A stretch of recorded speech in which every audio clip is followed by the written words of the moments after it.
Private nursing staff. कई लोग सोचते हैं बीएससी नर्सिंग की डिग्री मतलब कैरियर सेफ, नौकरी पक्की। पेरेंट्स लाखों खर्च कर देते हैं, 8 से 10 लाख तक की फीस देकर। लेकिन पढ़ाई के बाद शुरू होता है वो दौर जहाँ सपनों की जगह सिस्टम का थप्पड़ मिलता है। प्राइवेट हॉस्पिटल कहते हैं पहले काम सीखो, फिर सैलरी की बात करेंगे। एक बीएससी फ्रेशर 8 से 10 हज़ार रुपये की नौकरी मिलती है, वो भी बिना रेस्पेक्ट के। हॉस्पिटल बोलता है 6 घंटे की शिफ्ट है, लेकिन सही मायने में तो सुबह एंट्री होती है और शाम को निकलते हैं। 1 मिनट भी सर झुका नहीं सकते। पूरा दिन patient load, paper work, rounds, lunch तक आराम से नहीं खा पाते। वर्कलोड इतना कि घर आते आते तो सीधा सो जाना पड़ता है। कहने को तो हेल्थ सेक्टर है, लेकिन खुद की हेल्थ ख़त्म हो जाती है।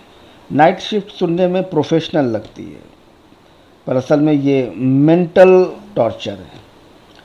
पूरी रात जागते रहना, इमरजेंसी हैंडल करना, एक छोटी छोटी बात पे मतलब ब्लेम नर्स पे डाल देना। फीमेल नर्स के लिए तो और भी डर है। ना प्रॉपर सिक्योरिटी, ना रेस्ट, ना रेस्पेक्ट। हॉस्पिटल कभी मास्क तक नहीं देता। सच है ये। कई बार हॉस्पिटल अपने स्टाफ को मास्क तक कहता है शॉर्ट हो गया है। कई बार खुद के पैसे से लेना पड़ता है। मेल नर्स, इसको हर जगह साइड में रखा जाएगा और वहाँ पर जॉब में, रोल्स में, प्रमोशंस में हर जगह फीमेल को प्रेफर्ड होती है। मेल नर्स को सिर्फ हेल्पर समझा जाता है। इवन पेशेंट भी बोल देते हैं कि लड़की बुलाओ वो इंजेक्शन के लिए, और चुपचाप ये सब कुछ झेलना भी पड़ता है। और पास पड़ोसी और अगल बगल की अलग ही दिक्कत। नर्स होगी, किसी डॉक्टर के साथ अफेयर ज़रूर होगा। ये इस तरह की बात ना वो लड़की कोई नहीं तोड़ती, पूरे प्रोफेशन की रिस्पेक्ट गिराती है। काम सेवा का, बात बदनामी की, वो भी सिर्फ इसलिए कि उसने नाइट शिफ्ट में काम किया।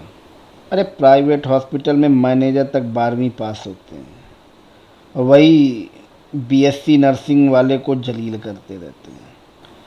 ये नर्सिंग स्टाफ से सिर्फ केयर का काम ही नहीं लेते, रिसेप्शन भी संभालो, पेपर वर्क भी संभालो, और वो डॉक्टर का पर्सनल काम संभालो, पेशेंट की फाइल संभालो। ऊपर से बोलते हैं नर्स हो, ये सब करना पड़ेगा। अगर आपको कहीं हॉस्पिटल के आसपास रहना पड़ा किसी पीजी हॉस्टल में, तो इतना महंगा और सैलरी इतनी कम, बचत के नाम पे कुछ नहीं, जीरो। और कहीं भी देख लो, छोटे से छोटा हॉस्पिटल से लेके प्राइवेट सेक्टर का बड़ा से बड़ा हॉस्पिटल, नर्सिंग स्टाफ की सैलरी 8,000 रुपये से शुरू होकर 13-14 हज़ार, मैक्सिमम 15 हज़ार तक, बस।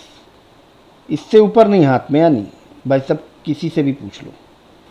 एक नर्स पर 2-2 फ्लोर का काम, कभी कभी 30-40 पेशेंट का लोड हो जाता है। मतलब एक जूनियर नर्स से उम्मीदें हॉस्पिटल को एक सीनियर नर्स जैसी होती हैं। और अगर गलती हो जाए तो सस्पेंशन, एब्यूजिंग, एफआईआर, सब एक साथ। और इनको रिस्पेक्ट तो बहुत दूर की बात है, कभी किसी ने पूछा तक नहीं तुम ठीक हो। और प्रमोशन नाम की चीज़ कहीं नहीं होती। 5 साल भी काम कर रहे हो ना, तो ज़्यादा से ज़्यादा 2-4 हज़ार रुपये बढ़ाकर 15,000 रुपये। और इनके लिए वो कॉन्ट्रैक्ट वाली जॉब भी मुश्किल। कॉन्ट्रैक्ट वाली जो गवर्नमेंट के कॉन्ट्रैक्ट पे कुछ सर्विसेज चलती हैं, बेनिफिट नाम से कुछ नहीं, रिन्यूअल अनसर्टेन, कभी कभी तो ज्वाइन होने के 6 महीने तक सैलरी भी नहीं आती।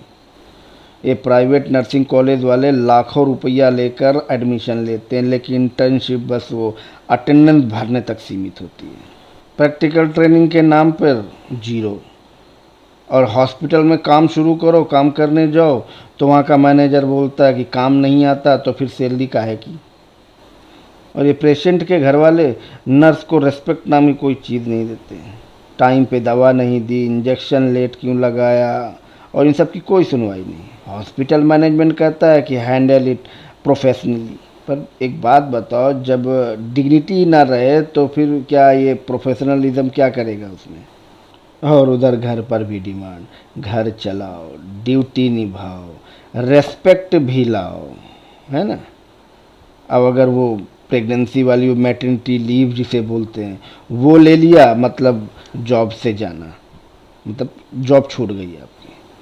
और उधर मेल नर्स को घर वाले बोलते हैं डॉक्टर काहे नहीं बन जाते। मतलब हर तरफ से दबाव उसको, उस नर्स को समझने वाला कोई नहीं है। इतना सब कुछ होने के बाद भी वो नर्स अगली शिफ्ट के लिए तैयार खड़ा रहता है, क्योंकि प्रोफेशन नहीं, जिद है किसी की जान बचाने की। हर वाइट कोट में आज भी जज्बा है, हर इंजेक्शन में दुआ है, हर पेशेंट की रिकवरी में नर्स का छुपा हुआ आशीर्वाद है। बस ये थोड़ा सा सिस्टम को थोड़ा सा ठीक करने की ये ज़रूरत है कि कोई उनकी आवाज़ सुने, उनको इज्जत दे, क्योंकि उन पेशेंट्स के साथ ना वो नर्स भी इंसान है।